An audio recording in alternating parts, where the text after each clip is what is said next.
अगर आप सुकन्या समृद्धि योजना का जो खाता है वो पोस्ट ऑफिस से खुलवाना चाहते हैं तो आज मैं आपको लाइव प्रूफ के साथ बताने वाला हूँ कि आप इसका खाता फॉर्म कैसे भर सकते हैं। तो यहाँ पर आप देख सकते हैं कि मेरे पास पोस्ट ऑफिस का सुकन्या समृद्धि योजना का ये फॉर्म है जिसको मैं यहाँ पे कल सबमिट करने वाला हूँ। और सबमिट करने से पहले यहाँ पे मैं आपको बता लेता हूँ कि आपको उसको कैसे भरना है। तो सबसे पहले यहाँ पे मैं आपको बता लूँ कि इस फॉर्म को आप पोस्ट ऑफिस से ला सकते हैं और यदि आप इसको ऑनलाइन डाउनलोड करना चाहते हैं तो इसका वीडियो मेरे चैनल के अंदर है, आप वहां से इस वीडियो को देखकर आप इसको डाउनलोड भी कर सकते हैं। अब यदि आपको फॉर्म मिल चुका है तो सबसे पहले यहाँ पे आपको बता लूँ कि जब यहाँ पे आप इस फॉर्म को देखते हैं तो सबसे पहले यहाँ पे आपको अपना नाम भरना है। मतलब आप यदि बेटी के पिता है या फिर माता है तो यहाँ पे सबसे पहले आपकी जो पोस्ट ऑफिस है वो कौन से गांव या शहर में है उस सिटी का नाम यहाँ पे भरना है। और इसके बाद नीचे आपको अपना पूरा नाम लिखना है। मतलब जो माता है या पिता है जो फॉर्म भरने वाले उनका नाम यहाँ पे आपको लगाना है। अब इसके बाद यहाँ पे आप आते हैं तो यहाँ पे आपको ऐसे पे क्लिक कर लेना है और इसके बाद यहाँ पे ये जो बॉक्स दिए हुए हैं इन दोनों बॉक्स पे क्लिक कर लेना है। यहाँ पे वीडियो लंबा हो जाएगा इसलिए मैं आपको शॉर्टकट में बता रहा हूँ। यदि आप इसको पूरा वीडियो PDF के रूप में देखना चाहते हैं तो इसका वीडियो भी मेरे चैनल के अंदर आप वहां से उसको देख सकते हैं। अब इसके बाद यहाँ पे आप आते हैं तो यहाँ पर आपको अपनी बेटी का पूरा नाम लिखना है, उसकी जो जन्म डेट है वो यहाँ पे पूरी मेंशन करनी है या फिर फीमेल सिलेक्ट करना है, मतलब फीमेल लिखना है। इसके बाद डेट ऑफ बर्थ सर्टिफिकेट है उस पर जो रजिस्ट्रेशन नंबर है वो यहाँ पे लगाना है। और इसके बाद यहाँ पे आप जब खाता आप खोलने वाले तो उस समय आप कितना पेमेंट जमा करने वाले वो अमाउंट यहाँ पे लगाना है। तो मैं यहाँ पे फिलहाल 500 रुपये से शुरू करने वाला हूँ तो यहाँ पे 500 रुपये मैंने यहाँ पे लगाया। उसके बाद इसी 500 रुपये को हमें शब्दों में लिखना है। इसके बाद यदि आप नीचे आते हैं तो नीचे आपको अपनी पूरी जानकारी लिखना है। मतलब जो माता या पिता है उसको यहाँ पे अपना नाम लिखना है, उसके बाद अपने पिताजी का नाम भी लिखना है।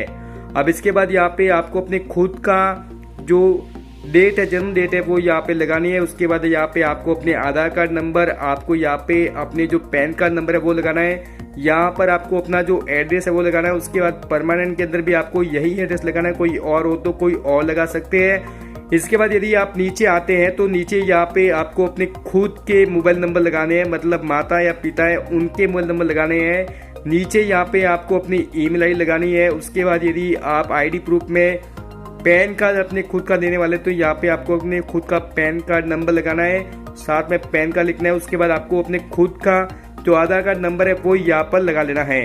तो यहाँ पे हमारा जो फर्स्ट पेज है वो कंप्लीट हो चुका है। अब इससे बाद यहाँ पे मैं आपको बता दूं कि नीचे यहाँ पे आपको अपने खुद के सिग्नेचर लगाना है। उसके बाद आपको अपना पूरा नाम भी लिखना है। अब इसके बाद यहाँ पे हमारा जो ये फॉर्म है वो कंप्लीट हो जाता है। तो अब हमें दूसरे पेज पर जाना है। जब हम यहाँ पे दूसरे पेज के अंदर जाते हैं तो सबसे पहले यहाँ पे आपको ऐसे पे क्लिक कर लेना है, मतलब राइट टिक करना है। उसके बाद आपको यहाँ पर नीचे आना है और नीचे आने के बाद जो फॉर्म सबमिट करने वाला है उसके साइन यहाँ पे आपको लगाने हैं। उसके बाद यहाँ पे आपको अपनी बेटी का पूरा नाम लिखना है और यहाँ पे ऐसे सेलेक्ट कर लेना है। इसके बाद आपको यदि माता या पिता है तो आपको अपना नाम और यहाँ पे आप उसके क्या रिलेशन में वो यहाँ पे लिख लेना है। उसके बाद यहाँ पे आपको अपना एड्रेस, यहाँ पर आपको अपना जो आधार कार्ड नंबर है वो लगाना है। और इसके बाद यहाँ पे आपको अपने खुद का जो जन्म डेट है वो यहाँ पे लगाना है। उसके बाद यहाँ पे आपको 100% लिख लेना है। अब इसके बाद यहाँ पे आते हैं तो यहाँ पर आपको नॉमी, मतलब यदि आप खुद नॉमिनी है मतलब माता या पिता तो यहाँ पे आपको अपने खुद का नाम लिखना है। उसके बाद यहाँ पे आपको अपने पिताजी का नाम लिखना है और उसके बाद यहाँ पे आपको अपना पूरा एड्रेस यहाँ पे लिखना है। अब यहाँ पे गवाह के रूप में 2 मेंबर है उनका नाम लिखना जरूरी है। यहाँ पे आपके दोस्त भाई कोई भी हो सकते हैं, यहाँ पे उनके नाम लिखना है। और नाम लिखने के बाद यहाँ पे आपको अपने खुद के सिग्नेचर लिखने हैं। और इसके बाद यहाँ पे जब भी आप फॉर्म सबमिट करने वाले हैं तो वो डेट यहाँ पे पूरी यहाँ पर लिख लेना है। तो यहाँ पर हमारा जो दूसरा पेज है वो भी कंप्लीट हो जाता है। अब हमें तीसरे पेज के अंदर आना है और तीसरे पेज के अंदर यदि हम आते हैं तो यहाँ पर मैं आपको बता लूँ कि ये जो फॉर्म है इस पर यहाँ पे आपको अपनी बेटी का नाम और आपको खुद का नाम लिखना है। माता तो माता और पिता है तो पिता का नाम यहाँ पे आपको अपने खुद के साइन यहाँ पे करने हैं। इसके बाद यहाँ पे आपको अपनी बेटी का पूरा नाम और यहाँ पे कोष्टक में आपको अपने खुद का नाम लिखना है। और यहाँ पे आपको अपने मोबाइल नंबर यहाँ पे आपको अपने आधार कार्ड नंबर और यहाँ पर आपके अपने खुद का जो पैन कार्ड नंबर है वो यहाँ पे लगाना है। अब इसके बाद जब आप फॉर्म सबमिट करने वाले तो यहाँ पे आप क्या डॉक्यूमेंट देने वाले हैं वो यहाँ पर आपको लिख लेना है। उसके बाद उसके जो नंबर है वो भी यहाँ पर आपको लगा लेना है। उसके बाद यहाँ पे आपको सिग्नेचर करने हैं जिससे कि आपका जो फॉर्म है वो यहाँ पे कंप्लीट हो जाता है। अब यहाँ पे ये जो आपका काम है इस फॉर्म का तो कंप्लीट हो चुका है, परंतु आप जब पोस्ट ऑफिस जाते हैं तो यहाँ पर आपको अमाउंट भी जमा कराना होता है। तो अमाउंट जमा कराने के लिए वहाँ पर आपको जो जमा पर्ची मिलती है उसको भरना होता है। इसको कैसे भरते हैं इसका वीडियो मैंने बनाया हुआ है, यदि आप इसको देखना चाहते हैं देख सकते हैं। तो यहाँ पे आप देख सकते हैं कि ये पे रिसिप्ट है जिसमें यहाँ पे सबसे पहले आपको पोस्ट ऑफिस है उसका नाम, मतलब कौन से गांव या शहर में उसका नाम, यहाँ पे डेट मेंशन करनी है, यहाँ पे आपको अपनी बेटी का नाम और यहाँ पर आपको लिखना है जो भी अमाउंट आप भर रहे हैं, जैसे कि 5000 है या फिर जो भी है, फिर यहाँ पे कैश लिखना है और उसी को यहाँ पे आपको लिख लेना है। उसके बाद यहाँ पे आपको सिग्नेचर लगाने हैं।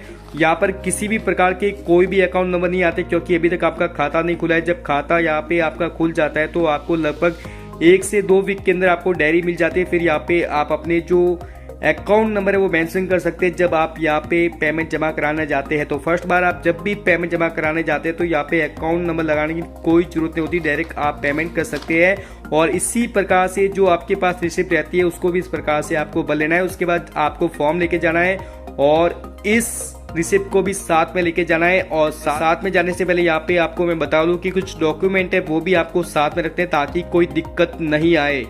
तो यहाँ पर मैं आपको बता दूं कि आपको अपनी बेटी का जो जन्म प्रमाण पत्र है और जो आपकी बेटी का जो आधार कार्ड है उसको साथ में रखना है। और यदि आप माता या पिता हैं तो आपको अपना आधार कार्ड या पैन कार्ड साथ में रखना है, अपनी बेटी के फोटो रखने हैं और आपको अपने खुद के फोटो साथ में रखते हैं ताकि आप जब फॉर्म जमा कराना जाए तो आपको कोई भी दिक्कत नहीं आए।